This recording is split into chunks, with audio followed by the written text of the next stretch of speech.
বৈষম্য বিরোধী ছাত্র শ্রমিক জনতা, এটা আমাদের কাছের মসজিদ, অনেক দূরের মসজিদ। বৈষম্য বিরোধী ছাত্র শ্রমিক জনতা অভ্যুত্থানে অগণিত শ্রমিকের আত্মদান ফ্যাসিস্টের পতনকে ত্বরান্বিত করে।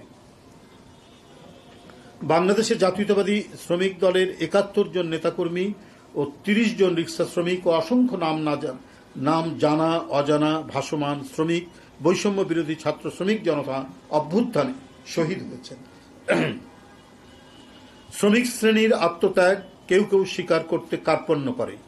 একটি গণতান্ত্রিক সরকার ব্যবস্থা প্রবর্তন, ভোটাধিকার প্রয়োগ, শোষণ ও বৈষম্যহীন সমাজ ব্যবস্থা শ্রমিকের আজন্ম স্বপ্ন।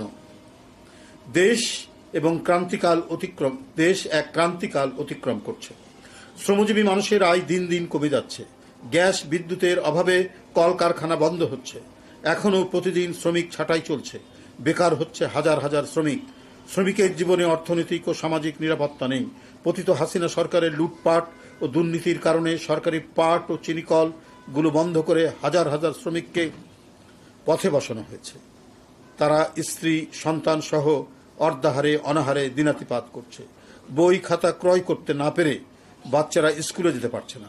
প্রচলিত নিয়মে ৫ বছর পর পর ন্যূনতম মজুরি ও জাতীয় বেতন স্কেল ঘোষণা হয়ে থাকলেও বিগত ফ্যাসিস্ট হাসিনা সরকারের সময়ে গত ১০ বছরের বেশি সময় ধরে ন্যূনতম মজুরি ও জাতীয় বেতন স্কেল ঘোষণা করা হয়নি।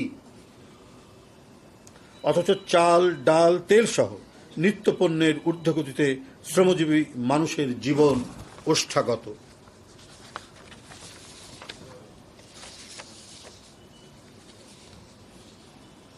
অন্যদিকে সরকারি দপ্তরগুলোতে নিয়মিত পদ বিলুপ্ত করে আউটসোর্সিং নিয়োগ দেওয়া হচ্ছে।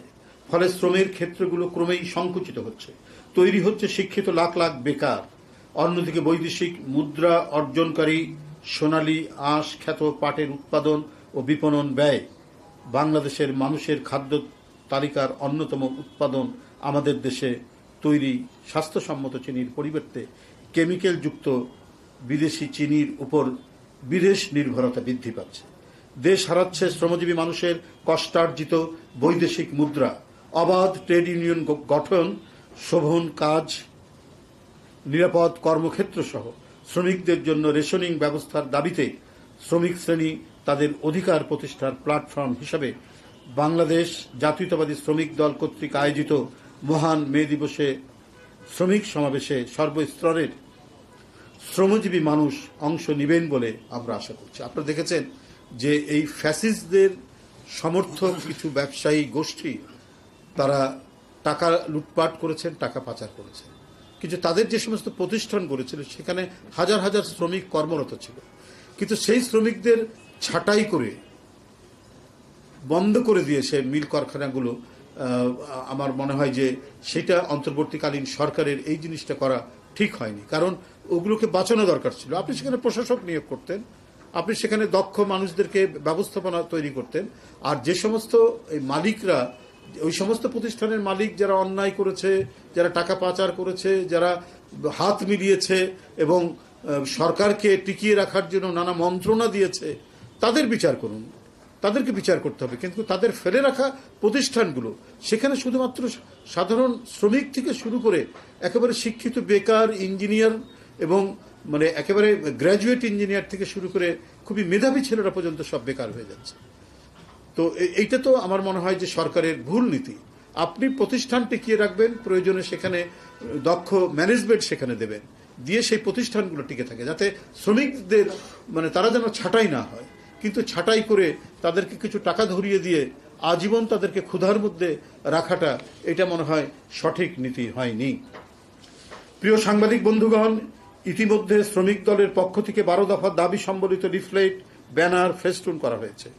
দাবি জানানো হয়েছে শ্রম সংস্কার কমিশনের সুপারিশগুলো বাস্তবায়নের। মহান মে দিবস পালনের লক্ষ্যে শ্রমিক দলের পক্ষ থেকে গঠিত 2টি কমিটি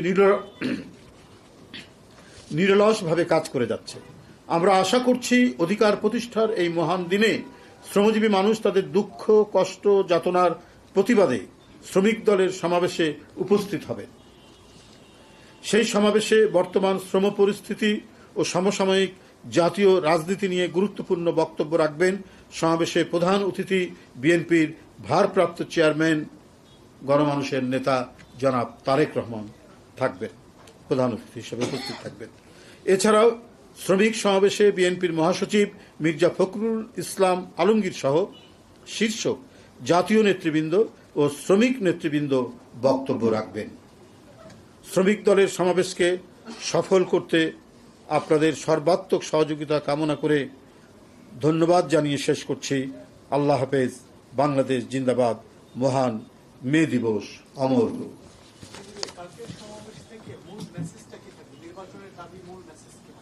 সেখানে জাতীয় নেতৃবৃন্দ আপনাদের সামনে বলবেন যে মেসেজটা তারা কি দিবেন, কি অবস্থায় দিবেন। মূলত শ্রমিক দলের আন্তর্জাতিক শ্রমিক দিবসের এটা একটি কর্মসূচি সমাবেশ। এটা জাতীয়তাবাদী দল গঠন হওয়ার পর থেকেই এই দিবসটি যথাযোগ্য মর্যাদায় পালন করে এসেছে। তো শ্রমিকদের যে দাবি দেওয়া, শ্রমিকদের যে তাদের যে বর্তমান যে পরিস্থিতি এবং আন্তর্জাতিক পরিস্থিতির সাথে মিলিয়ে আমাদের যারা আলোচক বৃন্দ আছেন, অতিথিবৃন্দ আছেন, তারা কথা বলবেন। এর বাইরেও যদি জাতীয় পর্যায়ের জাতীয় রাজনীতির বিষয়ে যদি কিছু কথা হয়, সেটা আমাদের জাতীয় নেতৃবৃন্দ বলবেন। সেই ক্ষেত্রে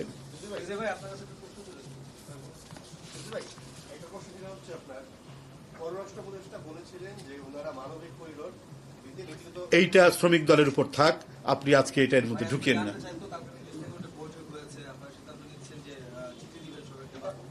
দেখুন, বৈঠকের সিদ্ধান্তগুলো, রেজলিউশনটা পরে মানে প্রেসে দেওয়ার জন্য আসে। এটা বোধহয় এখনো টাইপ হয়নি, আসলে পরে আপনারা পেয়ে যাবেন। কারণ ওটা তো একটা বৈঠক হয়, নির্ধারিত আমাদের জাতীয় স্থায়ী কমিটির সদস্যবৃন্দ বৈঠক, তো আমরা তো আর সেখানে যাই না, জানতে পারবো। তা আজকে আমরা আগামীকালকের যে শ্রমিক সমাবেশ জাতীয়তাবাদী শ্রমিক দলের উদ্যোগে, সেই সমাবেশকে সাফল্যমণ্ডিত করা, এর প্রস্তুতি এবং এই বিষয়ই হচ্ছে আজকের এই প্রেস কনফারেন্স। এটি আপনারা যথাযথভাবে তুলে ধরবেন। এটাই হচ্ছে আমাদের এটাও আমরা এখনো কনফার্ম না কবে আসবেন। বিভিন্ন সময় বিভিন্ন কথা বলছি, আমরা অ্যাকুরেট ইয়েটা না পেরে তো আমরা বলতে পারি না মুখপাত্র। ধন্যবাদ। আমার মনে হয় না, মানে হবেন, ভারপ্রাপ্ত চেয়ারম্যান হবেন। হ্যাঁ, আমরা এটুকুই জানি আর কি। ভারপ্রাপ্ত চেয়ারম্যান চিফ গেস্ট তিনি উপস্থিত থাকবেন।